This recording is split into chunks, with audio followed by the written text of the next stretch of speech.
Hello, my name is nigelargriffiths. I work at IBM Power Systems in Europe on AX and Linux. As this is a personal project rather than an IBM product, you need to contact me via my own personal email, nigelargriffiths@hotmail.com. If you want to find the files and the downloads and more information, you can go to tinyurl/njmon. In this part now, we're looking at the installation of something called njmond.py.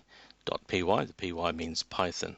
It replaces the collector and injector into a single package. So this is a replacement of what we set up in part 3 of this series. In that third video, we were at njmon version 40-somethings, and we had something called the njmon collector written in C that took incoming network packets from njmon. You could write those to the disk into a JSON file, or you could pass that information on to the injector written in Python, and that has the InfluxDB client module, and so it could add the data dynamically straight away into InfluxDB. So the topic for this video 9 is we're now at njmon version 50-something. We're replacing the collector injector, the functions have been merged together into a single Python program called njmond, and that is doing the job of both of them.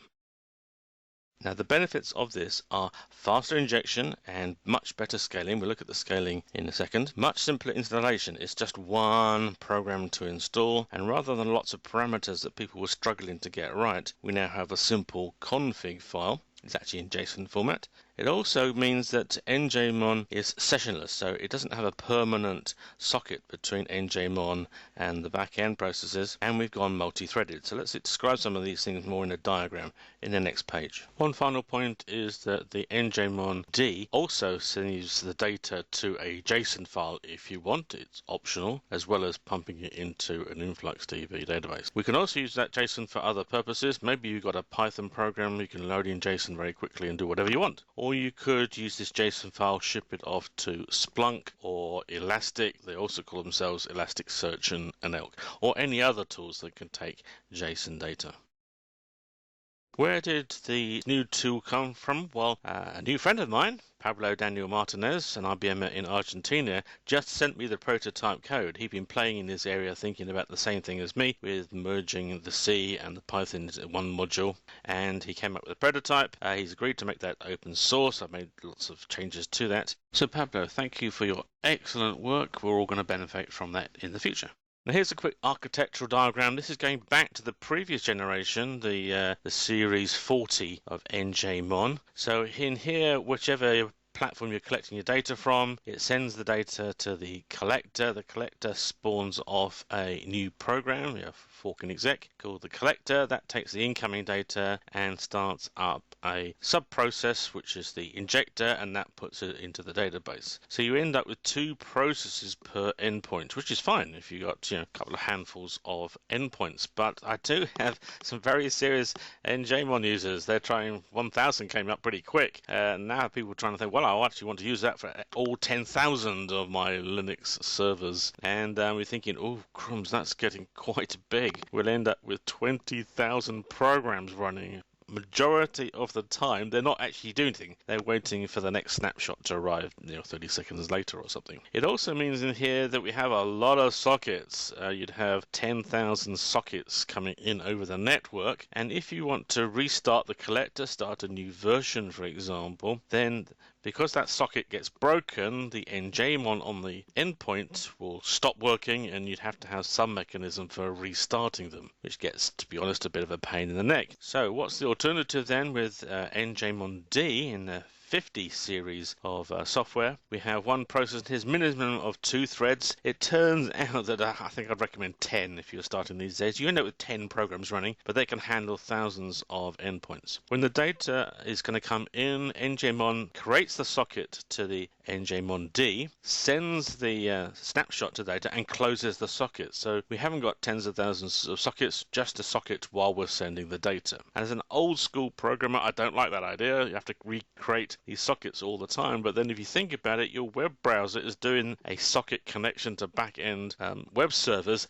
hundreds of times for every web page that you look at. These days this isn't a big overhead, and it gives us the flexibility that we can stop njmond and restart it. Packets that were being sent will get dropped, but as soon as you start the njmond again, the next njmon that comes up and has a snapshot can send it and finds it available and sends the data. So there may be a couple of second outage there, a couple of snapshots will go missing, but it will just pick up and go without having this permanent connection problem. Now those packets, when they come in, they're actually put into a queue, and then the njmond processes, the threads, pick things off the queue, each in turn, and process the data and squirts it into Influx database. This means we can have hundreds or thousands of endpoints and just a handful of threads.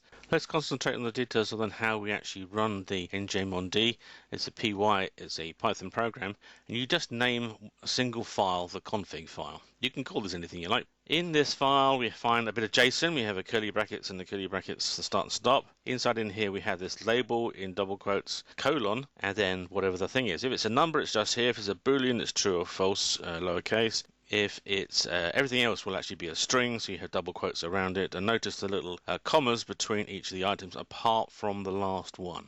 Now in here we have all the parameters that we had for the collector and the injector in one go. So when we're actually starting, if you like, the front end in here, we have the port number that the endpoints talk to send the snapshots to. So this is the njmon port number. You can have what you like in here. People are using something in this sort of area. Then we decide those two flags, whether we do the injection or the JSON, saving JSON files, true and false. I tend to have true for this passing the data through and false for the JSON files because I don't want to collect all the JSON files. I used to do that, but it just clogs up the file systems all the time. But you could have some tool to clean out the old JSON files, I guess. Now, if you want the JSON files and log files to go into a particular directory, keep them away from the source code, that's fine. This is what I do in here. This is my home. This is where my code is, and I put the data in a separate directory. You can do what you like. Then we have the outgoing parameters. We got to know where the Influx database software is actually running. This is actually on the same machine, so it's localhost in here. Then we have the port numbers. This is the classic number for InfluxDB. You may have configured a different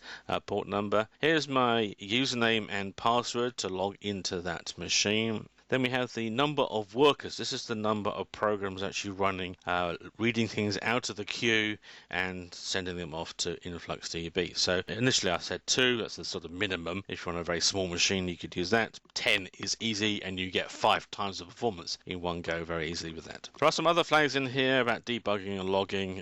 We'll leave those as off, so we're not going to save the extra data. Logging can be useful. Then you can actually check that the data is being captured and sent off to InfluxDB. Alternative is you log into InfluxDB with the influx command and you do like an SQL statement against the table and make sure that it's going up once a minute or something when you're collecting your data. So the idea of all this is that it's a lot easier to configure, get right, and you don't have to remember all 15 options every time you restart the back-end processes. Now, if you're coming from the version 40 series to the version 50 series, then there's no changes to the database. So whatever data you've collected, you can just carry on putting it into the same database. You need to stop the collector while you sort of do your upgrade. It's only going to take a minute or two. Or you could use a different port number so that the old njmons will speak to the collector, and when you upgrade your njmon to the 50 series code, then you could point it at a different port number behind which njmond is capturing the data, and then sort of do a phase transition over. And note, you must upgrade the njmon to 50 and start using the njmond, which is started off at version 50 at the same time. Don't mix and match your 40 series and your 50 series front end and back end, because they won't match at all, particularly as we have this mode where we keep connecting for every snapshot. The old system won't handle that very well. If you're going to start the njmond then by hand, then no up the name of the command, the config file, and ampersand, and your job's done. Even if you log out, that will carry on running. You could do more complicated things with putting it into a service operation or having some sort of script that starts it up and checks it regularly. Now, as we did this upgrade, I've not moved over the njmon secret data. You know, that's like a password that we're using, and we sort of did a lightweight encryption on it. The reason for that is in version 50, it did the connection and sent the secret across, and then it started sending the snapshots. But we don't do that anymore. We don't have a startup phase, we just send the snapshot, so there's no way of putting the secret in there. I have actually put the secret into the JSON data. You can find it in there if you want to. Currently that is ignored by nmond.py. You could refuse to handle the data and maybe log it or something if you wanted to still have these secrets. We've got a future upgrade that will give us the much more robust security with these packets. Now, having said that, performance data is not personal data in any stretch of the form. It's not even confidential information, in my opinion. It may give a few ideas of some of the software you're running by looking at the names of directories, and if you're relying on keeping your IP addresses and port numbers secret as a means of network security, well, you're doomed anyway. But that's the state at the moment. There are some fixes that I sneaked in here. We had some people who were using the Oracle databases using the ASM raw disks, and the sizes don't get reported properly. But we found a dodge, or I was told about a dodge, of how we could actually get the sizes of the disks. The problem was that you end up with a disk of 0 size, and then you do a divide by 0 to find the percentage fill, and then you get what's in computer terms called not a number, a special value, which means it's undefined, and then you can't load undefined into the InfluxDB, so it was refusing some of our data. So we've got a workaround for that if you're using Oracle on AIX. We've also done an upgrade to the uptime stats. The problem being the uptime, if you call it as an API, gives you I think it's a 32-bit number that overflows in 400 days. So if your computer is more than 400 days of running time, it rolls over and goes back to 1 day and 2 days. And because we're now capturing that command, which is the uptime command, is horrendous in the different numbers of format. I think you've got 9 different formats of data that it can give back to you. Far too clever for its own good. It also gives us the number of users logged in, and that could be quite interesting. We can actually monitor when some extra person has logged into your server. You may be detecting some rogue admin guy fixing something on the quiet, or it could be a hacker logging in. We also find that if you're using AIX running under Nutanix, that the machine ID had control characters in it. This is just basically a bug, but we strip out any control characters that machine ID, because again you can't have control characters. It's in JSON files, so we strip those out now. We improved on the njmon side of things. You can get away with just this. This is the tab entry for AIX. I know that because it's lbin. It's local bin on Linux. So says every 30 seconds, the -k in here says this will start it every hour.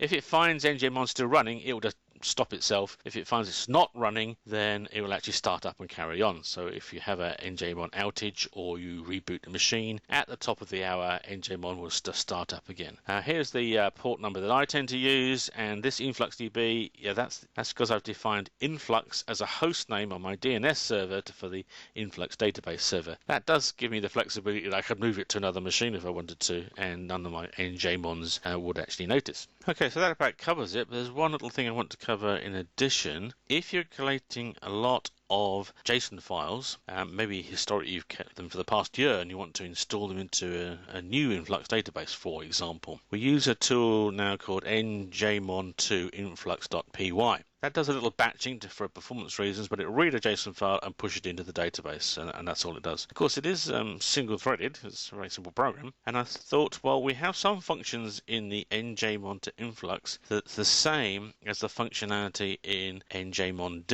And I don't want to maintain 2 sets of that. So I thought I'd try taking the JSON files and getting them into Influx using njmond instead. So we have a new tool now. The performance meant I didn't want to conflict with the old name, so I just put turbo on the end because it was that much faster. We'll cover that in a second.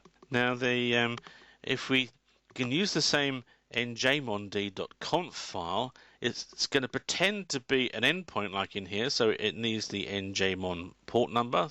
My example is 8181, and it also needs to know where the njmond host is. So this is an extra line you have to add to the config file. These two will ignore parameters in this file that are not for them. So you just add this line and then you can reuse the config file and off we go. Now this will actually load the JSON data up and send it to njmon, of course, which is queuing the records. So it turns out we can actually do this very quickly, and then all those threads will actually deal with it. So now we're going via njmon. It's multi-threaded. It has this great big internal queue. It can take the snapshots 3,500 per second coming from this one tool, which is going through them serially, puts them all into the queue, and then the workers pick things off the queue and put it into the database. So the higher number of workers you have, the faster it does that. And it's quite good fun to send 3,500, and then it starts going flat out. All the workers are going flat out, putting the data into the InfluxDB,